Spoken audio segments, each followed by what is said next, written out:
Hopefully, brighter days are ahead. Now, time to talk about some good teams. We were just talking about Drake May and this New England Patriots team. Drake May had an awesome performance, and he's had an awesome 2 weeks in a row. He's looking like he's finally broken out as the elite potential that he was, making excellent throws on the run, the way he scrambles. So he and the Patriots look awesome. But then you also have the Pittsburgh Steelers, who they have Aaron Rodgers and Mike Tomlin, and their most impressive win is against the Patriots, although the other wins, the Vikings, the Browns, and the Jets, not quite as impressive. So considering the AFC and the playoffs, assuming both of these teams make it into the AFC playoffs, who do you think has the better chance to pull off a potential upset against the Bills or the Chiefs in the playoffs? The New England Patriots and breakout Drake May, or Old Man Rodgers with Mike Tomlin? Joey, why don't you go first? I think just off how you laid it out, it's a very easy question to answer. Do I trust the year guy in year 2, or do I trust the 5-time MVP when it comes to the playoffs? Give me the Pittsburgh Steelers anytime. I'm not willing to. I don't want to bet against Aaron Rodgers at this point with what he's doing, and I think if he can get close, I want to see him go out on top. So maybe it's partly me being biased towards him, but that's kind of where I'm at with that. I just trust the veteran when it comes to that kind of stuff, to not make the mistake and then make the right play each time.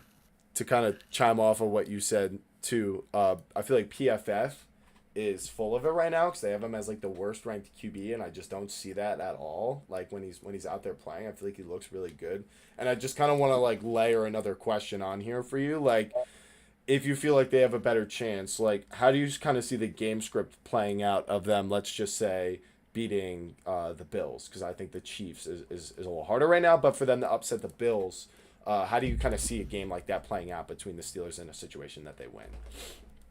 Well, it all start with their defense and forcing turnovers and being, the steel curtain. Just it'll all be their defense shutting down the Buffalo offense. And right now, it doesn't look like that'll be that difficult for them to do with how limited the Buffalo team is right now on offense, especially with their talent at receivers, just not all that great. So if they can get pressures, just all they got to do is contain James Cook, and then you beat the Bills. That's kind of what I think the blueprint is right now on Buffalo. So if they could do that, and then Aaron Rodgers takes care of the football and gets the ball to DK Metcalf, I mean, I would think they can pull the game out. Dan, thoughts? Patriots or Steelers? Who can pull off the upset?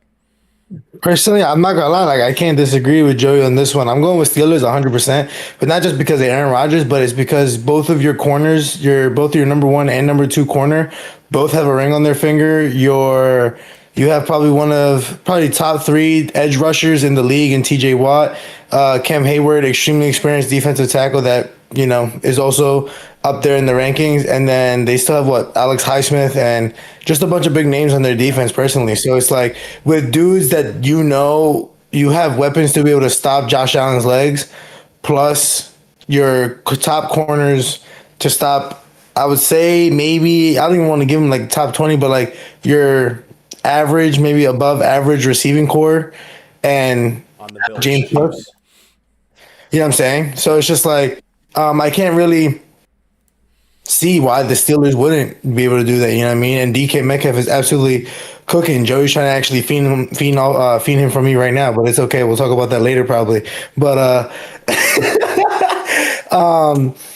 but I can't hate on this. I can't really stop what they're doing right now, and I feel like all of the weapons, even like Jalen Warren was cooking for a little bit, and then he slowed down, and then who's there? Is it Morgan? No, it's not him. They have Kenneth Gainwell. Yeah, Kenneth Gainwell, my guy. Yeah, so it's just like this team's eating, and I don't hate on it. And it's what's gonna get me is the fact that Rodgers can go on top, and what I also don't think people understand is like Will Howard is the backup, right? The dude who left Ohio State. And it's like he won a national championship. He won a national championship. Like, this dude is Josh Allen's build. Like, in a top offense right now, like a really good offense right now, and an extremely scary ass defense. So it's like the Steelers might be something scary for like a hot minute. And now with the experience they got, yeah, they're gonna take it. They're probably gonna definitely stop. I have another question to pose to you guys about the Pittsburgh Steelers. What do the Steelers look like right now if they kept George Pickens? Yeah, for real though. I'm so mad that they did that. He really must have Yeah. been a head case. But you know what? With everything we're talking about with, the stability of Rodgers and Tomlin, maybe it was the right move.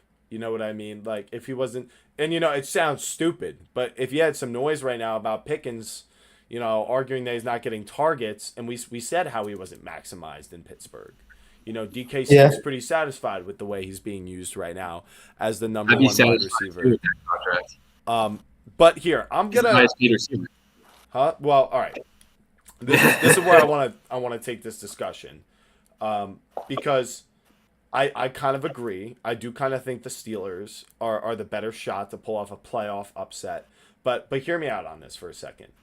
If Drake May is who we think he is, right, and we're still Yes. early in the season, then things are only going to get better for him as things go on. If he's going to turn into Josh Allen, and then now the discussion isn't Aaron Rodgers and Tomlin versus Drake May and Mike Vrabel, it's Josh Allen 2.0 and Mike Vrabel. Mike Vrabel was winning playoff games with Ryan Tannehill and a strong run game.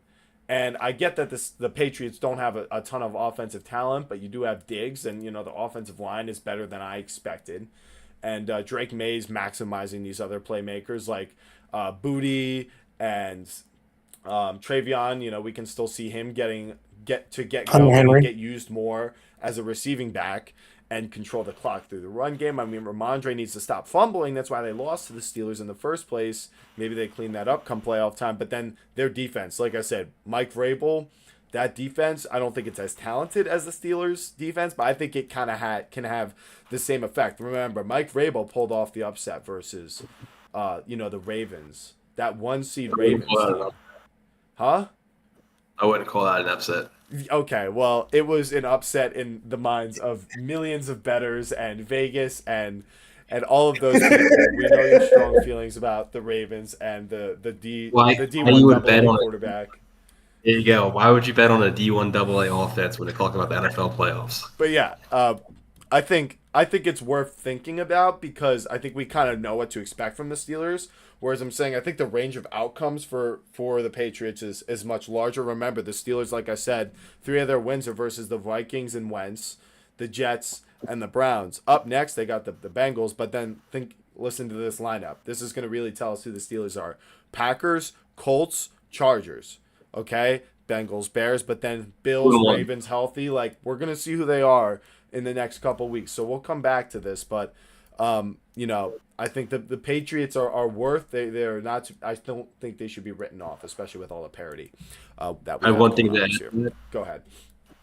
I think we're kind of setting the bar a little too high for the Patriots. 'Cause I think them just getting into the playoffs is a success for Drake May's development, and then year one Mike Vrabel, just setting the bar of what the Patriots culture is. I think just getting into success for them. I don't know about beating all these teams, but if the Patriots get Winning that, against a team in the playoffs, they have set the bar so high for themselves next year and what they do, Yeah. and that is so serious. I think the conversation you want to have starts next year with what we should expect from them, like in the playoffs and games like that. Where I think this year, just flipping the script from last year and how bad that was to being a playoff caliber team, I think it's a huge success. Well, I agree. I think things are looking better than most Patriots fans, could have hoped. I had them as a bottom ranked team just because I didn't trust the line. I didn't trust the offensive weapons, but we're talking about setting the bar too high, and I would agree it would be unfair to expect it, but